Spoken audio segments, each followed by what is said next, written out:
항구 도시 피레에프스에서 조르바를 처음 만났다. 나는 그때 항구에서 크레타 섬으로 가는 배를 기다리고 있었다. 날이 밝기 직전인데 밖에는 비가 내리고 있었다. 북아프리카에서 불어오는 시로코 바람이 유리문을 닫았는데도 파도의 포마를 조그만 카페 안으로 날렸다. 카페 안은 발효시킨 셀비어 술과 사람 냄새가 진동했다.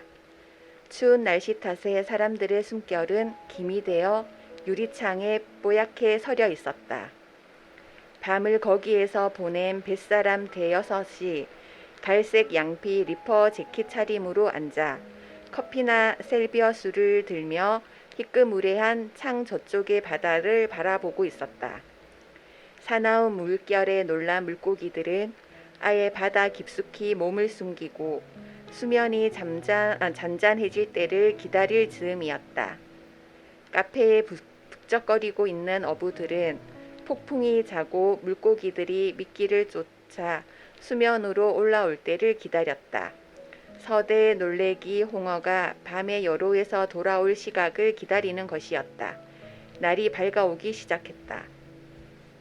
꿀풀과의 여러 해 살이풀, 약용하거나 향료로 쓴다.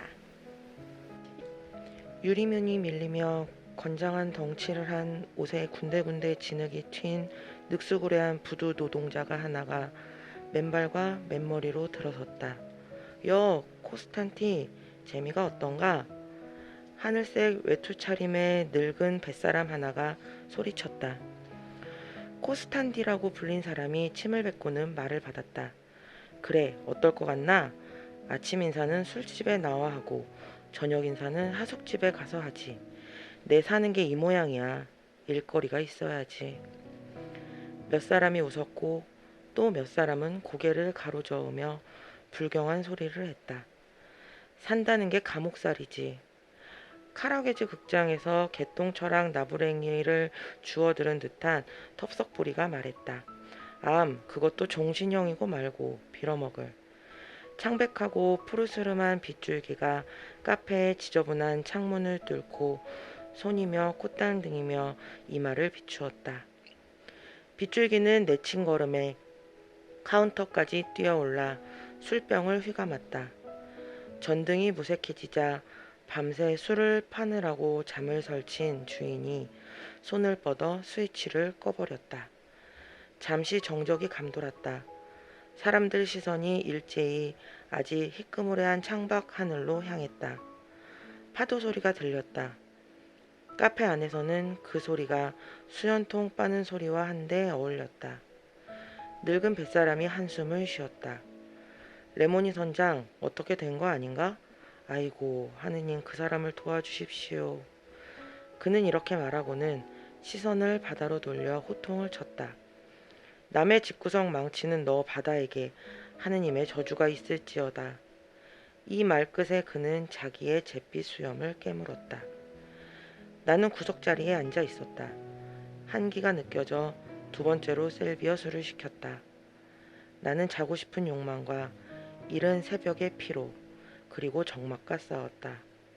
나는 희뿌연 창문 저쪽에 백고동과 짐수레꾼, 뱃사람들의 고함 소리로 깨어나는 항구를 바라보았다. 보고 있는 동안 바다, 대기, 그리고 내 여행 계획으로 짜인 보이지 않는 그물이 내 가슴을 압박하는 것 같았다. 내 시선은 큰 배의 검은 뱃머리를 떠나지 않았다. 선체는 여전히 어둠에 잠겨 있었다. 비도 멎을 기미가 보이지 않았다. 하늘에서 진창 위로 내리는 빗줄기가 내다 보였다. 나는 검은 배와 그림자와 비와 형상을 갖춘 내 슬픔의 실체를 보았다. 생각났다. 비와 우울증이 습기 가득한 대기 위에서 사랑하는 친구의 모습으로 화했다. 작년이던가 전생이던가 어제 일이던가 바로 이 항구로 내려와 그에게 작별 인사를 한 것은 나는 그날 아침의 빗줄기와 한기 그리고 새벽의 미명을 떠올렸다. 그때 역시 내 마음은 무거웠다.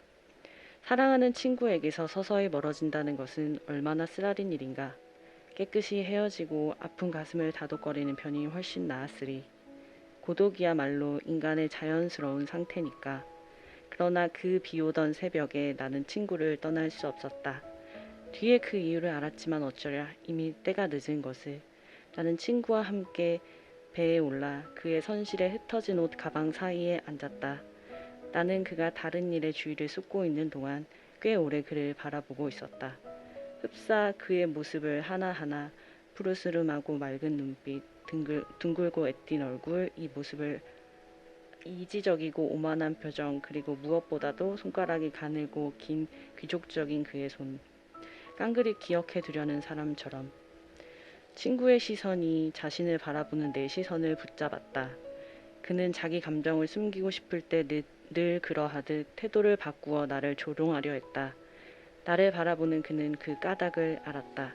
그는 이별의 슬픔을 떠돌리려고 차갑게 웃으며 내게 물었다. 얼마나, 무슨 뜻인가? 얼마나라니? 대가리에 이끌을 뒤집어 쓴 채 종이를 씹으면서 얼마나 더 있겠다는 것인가? 왜 나와 함께 가지 않나? 저 멀리 카프카스의 위험에 처한 수천만 동포가 있는데 함께 가서 구해주지. 그러다 자신의 계획이 한심하게 여겨졌는지 웃으면서 덧붙였다.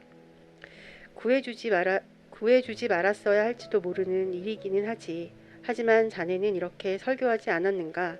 자신을 구하는 유일한 길은 남을 구하려고 애쓰는 것이다. 라고. 그럼 구해야지. 자네는 설교에만 소질이 있는 건가? 왜 나랑 같이 가지 않는 건가? 나는 대답하지 않았다. 나는 저 동방의 신성한 땅, 세신의 아버지 프로메테우스가 바위 감옥에 갇힌 채 울부짖던 땅을 생각했다. 우리 그리스 동포들이 바로 그 바위 감옥에 갇힌 채 울부짖고 있었다. 그리스인들이 또 한 번 맞은 재난이었다. 그리스 동포들을 하늘의 도움을 청하고 있는 셈이었다. 그리고 나는 잠자코 듣고만 있었다. 고통은 꿈이며 인생은 재미있는 연극이어서 촌놈이나 바보만이 무대로 뛰어올라가 연기에 가담한다는 듯이. 대답을 기다리다 말고 내 친구가 일어섰다. 배가 세 번째로 고동을 울렸다. 그가 내게 손을 내밀며 헛소리로 제 감정을 가렸다. 안녕, 이 책벌레야. 그 목소리는 떨리고 있었다. 자기 감정을 다스리지 못한다는 게 창피한 노릇인 줄은 그 친구도 알고 있었다. 그에게 눈물, 말, 막대먹은 몸짓, 흔한 우정의 표현은 남자가 할 것이 아니었다. 서로를 좋아했던 우리들은 다정한 말을 나눈 적이 없었다. 우리는 짐승처럼 장난을 치며 서로를 할퀴었다. 친구는 이지적이고 냉소적인 문명인이었고 나는 야만인이었다. 그는 자신을 통제하면서 모든 감정을 미소 하나로 num쳐버렸다. 나는 느닷없이 엉뚱하고 거친 웃음을 터뜨리기 일쑤였다.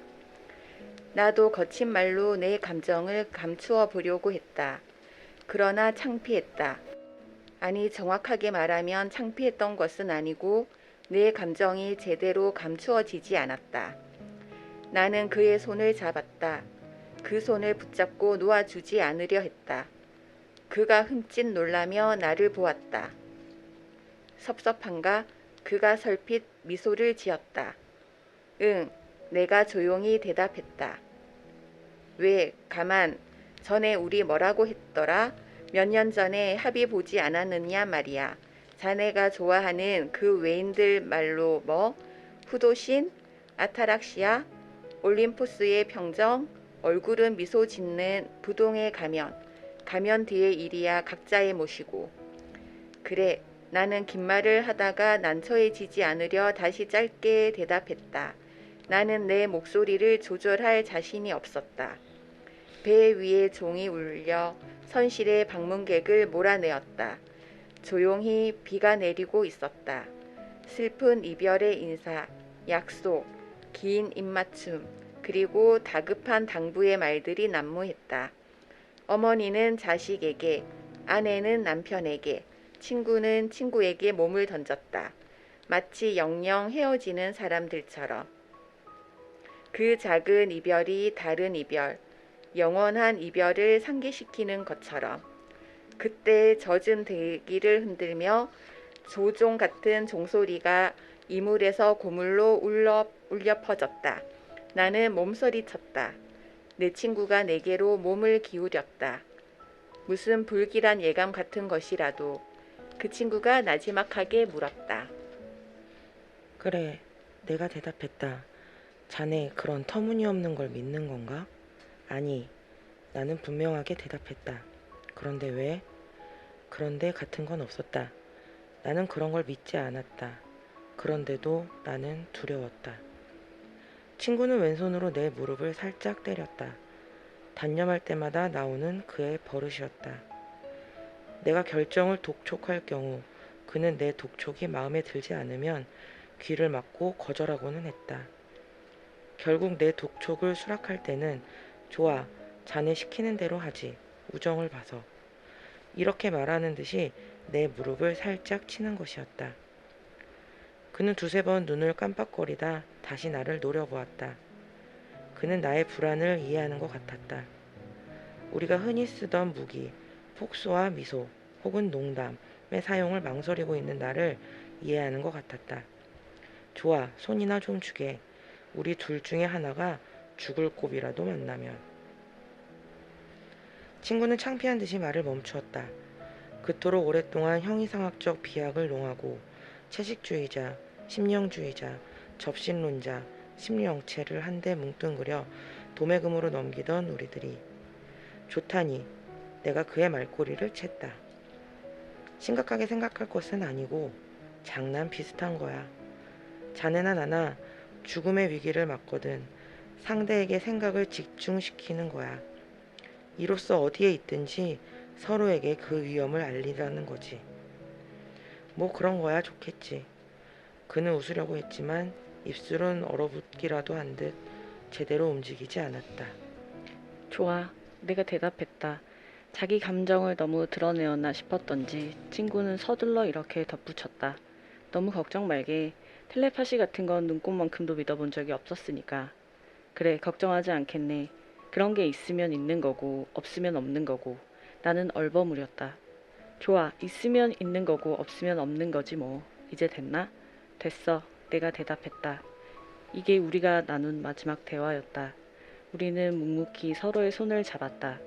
손가락이 뜨겁게 만나자마자 우리는 악수를 풀었다. 나는 뒤를 돌아보지 않고 쫓기는 듯이 빠른 걸음으로 걸었다. 나는 마지막으로 한 번만이라도 그를 돌아보고 싶었지만 꾹 참았다. 뒤를 돌아보지 마. 앞으로만 가는 거다.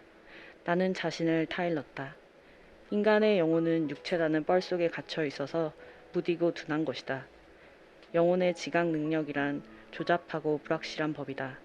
그래서 영혼은 아무것도 분명하고 확실하게는 예견할 수 없다.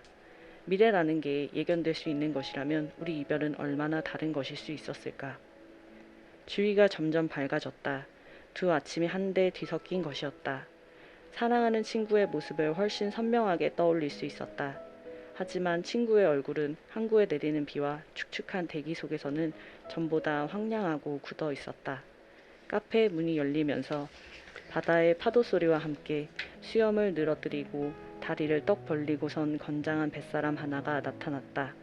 반기는 소리가 여기저기서 튀어나왔다. 어서 오십시오, 레모니 선장.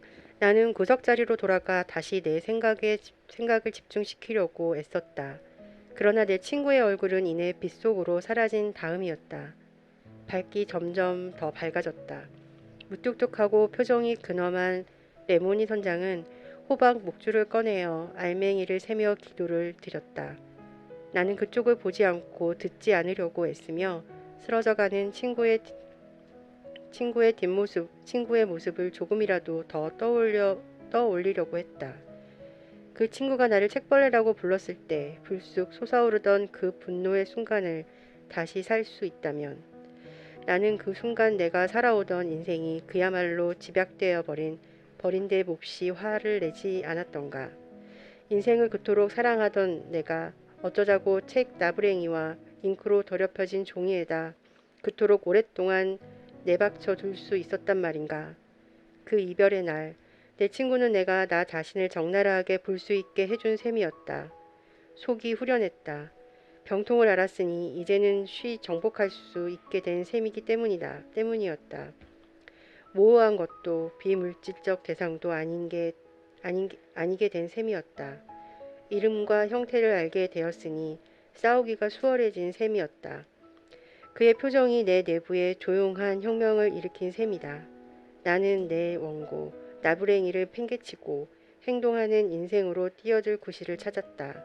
나는 이 새로운 인생에 책 부스러기를 동참하게 하고 싶지 않았다. 한 달쯤 전에 내가 바라던 기회가 왔다. 내게는 리비아에 면한 크레타 해안에 폐광이 된 갈탄광 한 자리를 빌려둔 게 있었다. 나는 책벌레 족속들과는 거리가 먼 노동자, 농부 같은 단순한 사람들과 새 생활을 해보기로 마음먹었다. 나는 이 여행이 신비로운 의미를 갖는 것이기나 한 듯이 들뜬 마음으로 떠날 채비를 했다. 나는 내 삶의 양식을 바꾸기로 결심했다. 나는 속으로 이렇게 말했다. 이제껏 너는 그림자만 보고서도 만족하고 있었지. 자, 이제 내 너를 실제 앞으로 데려갈 테다. 마침내 나는 준비를 마쳤다. 떠나기 전날 밤 종이들을 뒤적이다가 나의 미완성 원고와 마주쳤다. 나는 그 원고를 집어 들여다보며 망설였다. 2년간 내 존재의 10년에서는 하나의 욕망, 하나의 씨앗이 태동해왔다. 나는 내 내부를 파먹으며 익어가고 있는 그 씨앗을 내 장부로 느껴왔다. 씨앗은 자라면서 움직이기 시작하더니 밖으로 나오려고 내 몸의 벽에 발길질을 시작했다. 내게 그것을 파괴할 용기는 더 이상 없었다. 그럴 수가 없었다. 정신적인 낙태는 시기를 놓친 것이었다. 원고 뭉치를 들고 망설이던 나는 문득 허공중에서 친구가 미소 짓고 있는 것이 느껴졌다. 냉소와 사랑이 동시에 느껴지는 웃음이었다. 가져가겠어. 나는 아픈 데가 찔린 듯 말했다. 가져갈 거라고. 그렇게 웃을 거 없어. 나는 아기를 싸듯이 조심스럽게 그 원고를 포장하여 다른 짐 속에 넣었다. 레모니 선장의 그윽하면서도 묵뚝뚝한 소리가 내게까지 들렸다. 나는 귀를 기울였다. 그는 폭풍이 몰아칠 때 카이크베의 마스트로 기어올라 돛을 핥았다는 바다의 요정 이야기를 하고 있었다. 흐물흐물하고 끈적끈적해. 바다의 요정 말이오. 그놈들을 손으로 잡으면 손에 불이 붙어요. 그 손으로 내 수염을 쓰다듬었더니 어둠 속에서 마치 악마 수염처럼 번쩍거립디다. 암튼 바닷물이 내 카이크 선을 덮치고 화물인 석탄을 흠뻑 적셔 놓습디다. 배가 잠길 지경이 된 거요. 카이크선이 기울어지지 않겠어요? 그러나 그 순간 하느님이 손을 쓰셨답니다. 벼락을 보내주신 거지요. 해치가 부서져 나가면서 해수가 석탄을 깡그리 씻어냈지요. 카이크선이 가벼워지면서 자세를 바로잡고 우리는 살아나게 된 거지요. 다시는 이런 일이 없어야지. 나는 주머니에서 단테 문고판, 내 여행의 동반자를 꺼내 들었다. 그러고는 파이프에 불을 붙이고 벽에 기대어 편안하게 앉았다. 나는 한순간 망설였다. 어디를 읽는다? 지옥편에 불타오르는 암흑? 면옥편에 정화하는 불길? 아니면 인간의 희망이 최고의 감정 기준이 되는 대목으로 들어가? 나는 마지막을 취했다. 문고판 단테를 손에 들고 나는 자유를 즐겼다. 아침 일찍 고르는 단테의 시행이 하루 종일 그 은유를 나누어 주리라고 생각하면서 시행을 결정하려고 이 강렬한 시편으로 고개를 숙였지만 그럴 여유가 없었다. 문득 방해를 받고 있는 것 같아 고개를 들었다. 두 개의 눈동자가 내 정수리를 꿰뚫어 오고 있는 것 같았다. 나는 급히 유리문 쪽으로 뒤를 돌아다 보았다. 내 머릿속에서는 내 친구를 다시 만나게 된다는 허망한 희망이 불길처럼 번뜩였다. 나는 기적을 받아들일 준비가 되어 있었지만 기적은 일어나지 않았다. 키가 크고 몸이 가는 60대 노인 하나가 유리창을 코로 누른 채 찌르는 듯한 시선으로 나를 보고 있었다. 그는 겨드랑이에다가 다소 납작해진 보따리를 하나 끼고 있었다. 내게 가장 강렬한 인상을 준 것은 냉소적이면서도 불길같이 섬뜩한 그의 강렬한 시선이었다.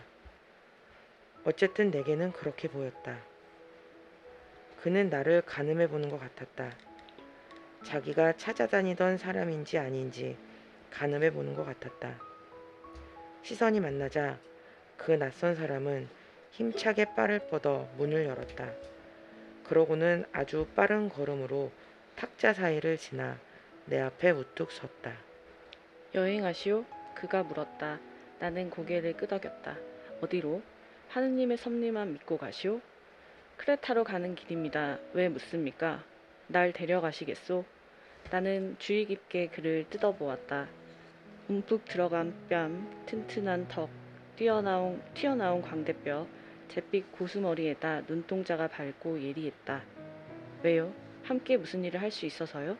그가 어깨를 으스게 보이고는 왜요? 왜요? 못마땅하다는 듯이 소리쳤다. 그러고는 덧붙였다. 왜요가 없으면 아무것도 못하는 건가요?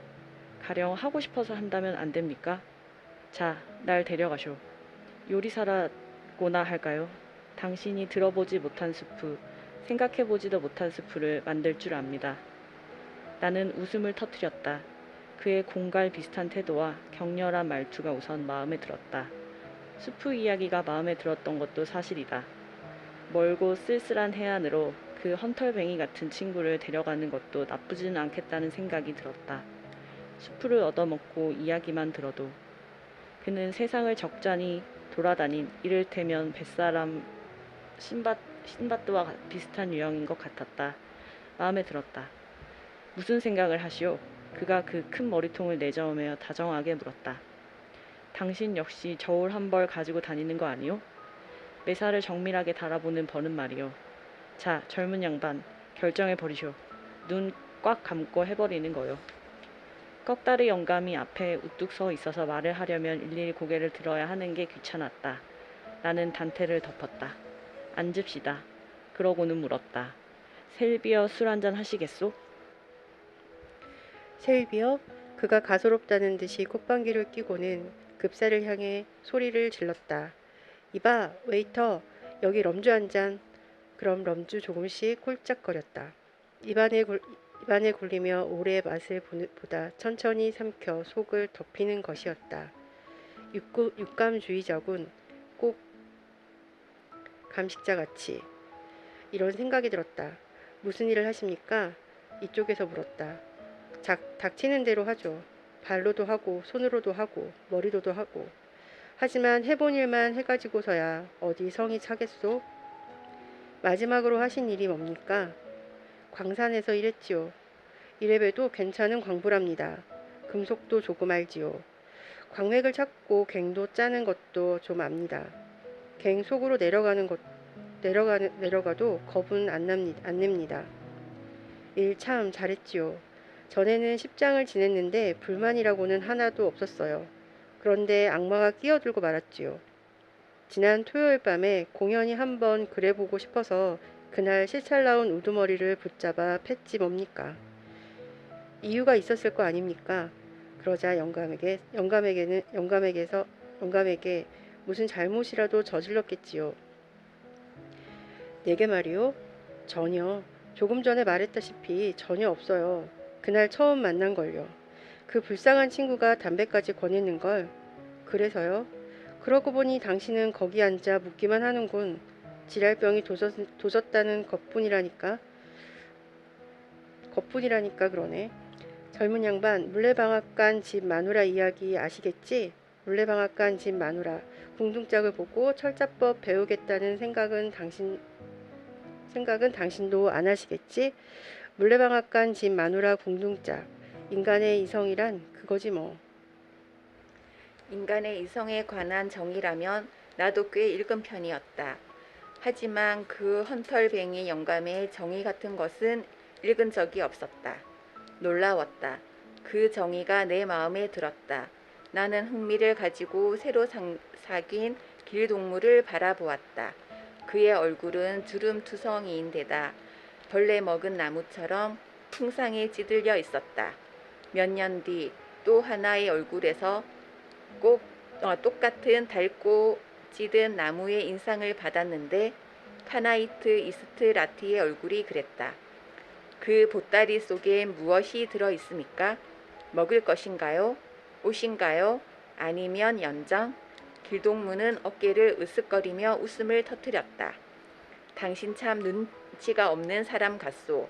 실례되는 말이지만. 그가 대답했다. 그러고는 길고 옹이 박힌 손가락으로 보따리를 찔러 보이면서 덧붙였다. 아니요, 산투르 올시다. 산투르? 산투르를 연주합니까? 먹고 살기가 고될 때는 산투르를 연주하며 여인숙을 돌아다니기도 합니다. 마케도니아에서 전해지는 클레프트 산적의 옛 노래도 부릅니다. 그러고 나서 모자를 벗어들고 바로 이 베레모 말이요. 한 바퀴 돌면 돈으로 가득 차는 게요. 이름을 여쭈어도 될까요? 알렉시스 조르바. 내가 꺽다리인 데다 대가리가 납작 케이크처럼 생겨 먹어 빵집 가레스탑이라고 부르는 친구들도 있지요. 한때 볶은 호박씨를 팔고 다녔다고 해서 심심풀이라고 부르는 치들도 있었고 또 흰 곰팡이라는 별호도 있습니다. 이렇게 부르는 놈들 말로는 내가 가는 곳마다 장난질을 쳐서 그렇답니다. 모든 게 개판이 된다고. 그 밖에도 별호가 많지만 그건 다음으로 미루기로 합시다. 어떻게 해서 산투르를 다 배우게 되었지요? 20살 때였소. 내가 그때 올림포스 산 기슭에 있는 우리 마을에서 처음 산투르 소리를 들었지요. 혼을 쭉 빼놓는 것 같습디다. 사흘 동안 밥을 못 먹었을 정도였으니까. 어디가 아파서 그러느냐? 우리 아버지가 묻습디다. 아버지 영혼이 화평하시기를. 산투르를 배우고 싶습니다. 창피하지도 않느냐? 네가 집사냐? 집시냐? 거지 깽깽이가 되겠다는 것이냐? 저는 산투르가 배우고 싶습니다. 결혼하려고 꼽을 쳐둔 돈이 조금 있었지요. 유치한 생각이었소만 그 당시엔 대가리도 덜 여물었고 혈기만 왕성했지요. 병신같이 결혼 같은 걸 하려고 마음먹었다니. 아무튼 있는 걸 몽땅 털고 몇 푼 더 보태 산투르를 하나 샀지요. 지금 당신이 보고 있는 바로 이놈입니다. 나는 산투르를 들고 살로니카로 튀어 터키인 레스텟 에펜디를 찾아갔지요. 그는 아무렇게나 산투르를 가르쳐 주었지요. 그 앞에 일단 넙죽 엎드리고 봤어요.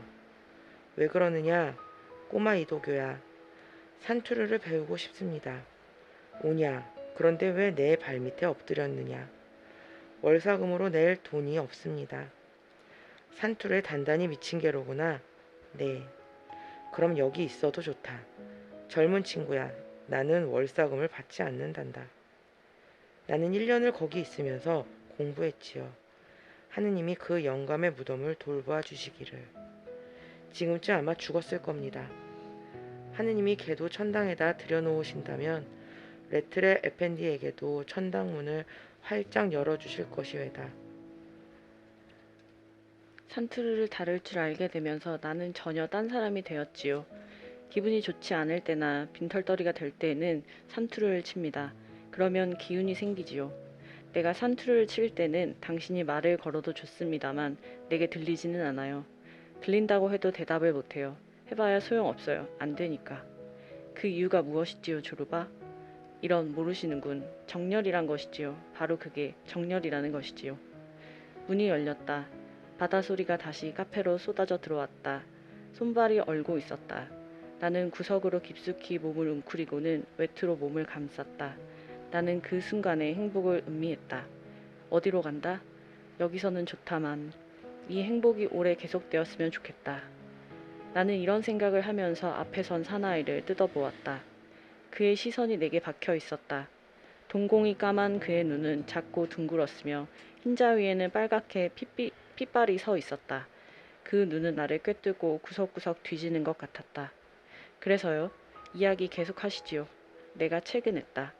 조르바가 다시 앙상한 어깨를 들었다 놓고는 내뱉듯이 말했다. 그만둡시다. 담배 한 대 주시겠소?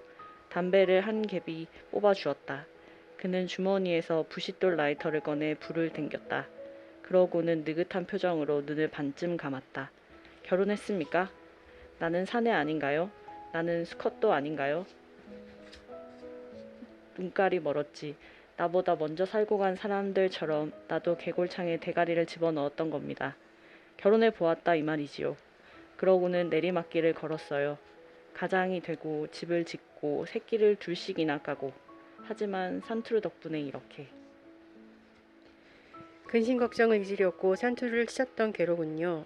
이것 보쇼. 보아하니 당신은 악기 하나 못 만지는 모양인데 대체 무슨 소리를 하고 있는 거요? 집구석에 들어가면 있는 건 근심 걱정뿐. 마누라가 그렇고 새끼들이 그렇잖소. 무엇을 먹을까? 무엇을 입을까? 장차 이러다 무엇이 될까? 이런 젠장. 이래선 안 돼요. 산투르를 치면서 환경이 좋아야 해요. 마음이 깨끗해야 하는 거예요. 마누라가 한마디로 될 것을 10마디 잔소리로 늘어놓는다면 무슨 기분으로 산투르를 치겠소. 새끼들이 배고프다고 빽빽거리는데 산투르를 어떻게 치겠소. 산투르를 치려면 온갖 정성을 산투르에만 쏟아야 해요. 알아듣겠어요? 그렇다.